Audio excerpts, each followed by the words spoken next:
Today's lesson is Introduction to Morphology. Introduction. Makeup artistry is a definite science based on scientific data.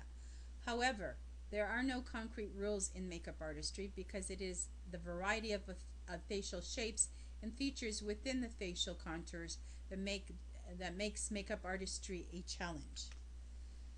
The distinguishing differences in faces, even the imperfections, make them both interesting and beautiful, which means everybody has their unique beauty as they are.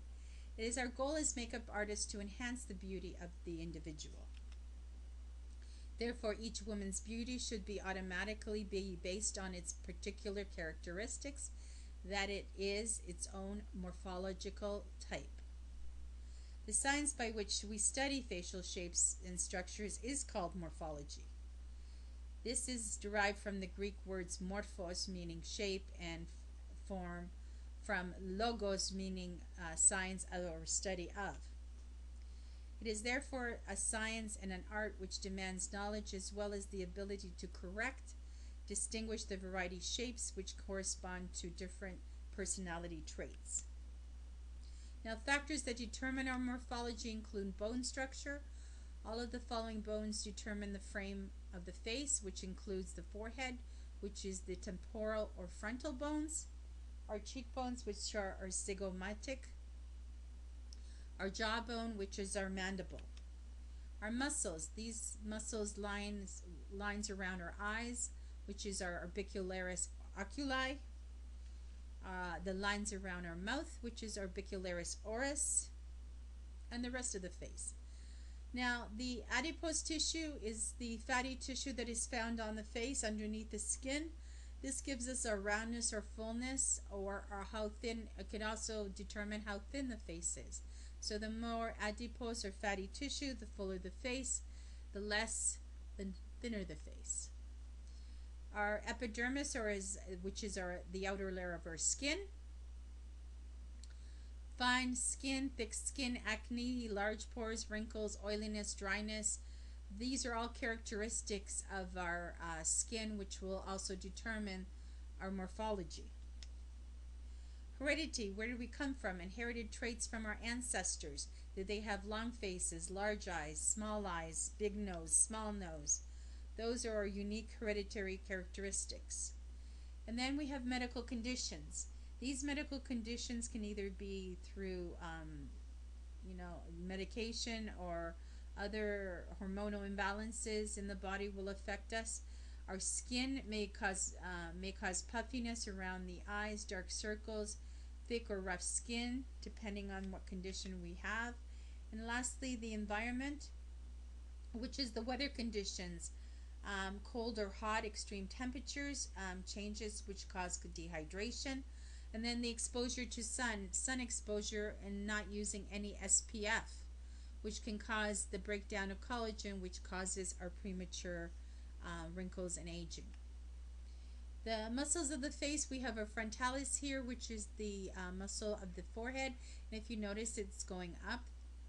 The corrugators, which are above the eyebrows, and the procerus, these all these muscles cause us to get our frown lines, our 11 lines.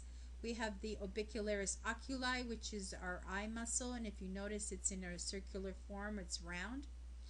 Now, it's important to know this because of the fact that when we go to work on a client, we want to make sure that we're not pulling or tugging at that muscle, which can cause premature stretching of the muscle, which causes premature aging and the skin falling. You have your zygomatic major and minor, which is our cheekbones, and your orbicularis oris, which is the muscle of the mouth. If you notice again, it's a circular muscle. Bones of the face, we have analyzing the bone structure will help you to determine what areas should be emphasized or de-emphasized prior to applying makeup to the face. By using the skillful application of contour, darker shades, and highlighting the paler or light shades, facial features can appear altered or enhanced. So by us contouring or highlighting, we can change the shape of the face and bring the good features forward and push back or hide our not so good features. To determine the facial shape of a client, it is important to become familiar with the following bones of the head and face, which includes your frontal bone, which is the bone of the forehead. Temporal bones form the side of the head on this by the ear region. You got your zygomatic or molar bones, which is our cheekbones, the green here. Your nasal bones, which are the two bones here at the bridge. These are the only bones on the nose. The tip of the nose is cartilage, and it's connective tissue. Your lacrimal bones is the small fragile bones on the eye socket, and you've got your maxilla, which is the bones of the upper jaw, and there's two of them. And then you've got your mandible, which is the jawbone, lower jawbone, which is the largest and strongest bone of the face. Facial proportions. For many years, the rule has been that the so-called ideal face shape is the oval face. And using the oval as a guideline, you can determine a person's face shape by referring to any area that falls inside or outside that guide. This is an easy way to learn facial shapes and is not intended to teach you that every face should be oval shape. This is just to help guide us.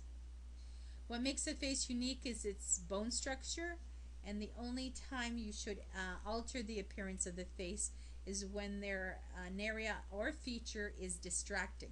So if there's a distracting feature that does not look, in proportion, it looks off, that's the only time we correct. Now, looking at the profile of the face, the forehead and chin should be vertically balanced and form a straight on view. The start of the hairline to the inner brow, and the brow to the base of the nose, and the base of the nose and the nose to the chin should be equal in proportion. So those three regions, so forehead, hairline to eyebrows, tip of the nose to the tip of the chin, is the three horizontal sections, which we also discussed in the chapter. Knowing the shape and size of the area you are working on will help you to determine whether you will contour or highlight that feature. And again, for the proportions, using the eyes as a guideline, the face may be divided vertically into 5 sections by 4 vertical lines. Proportionally, the space between the lines should be equal the width of an eye. So one width of your eye should be the basis of how you measure vertically. So if you take the width of one eye, put it in between your 2 eyes, that space should be equal. If the space is too short, that means your eyes are too close set.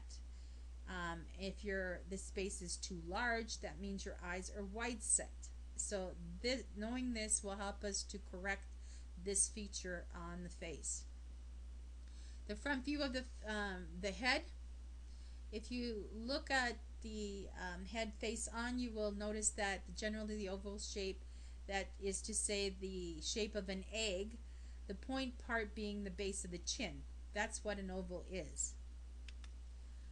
The height of the head from the top of the hairline to the base of the chin equals 1.5 times the width of the face, which is equal to 5 times the length of the eye.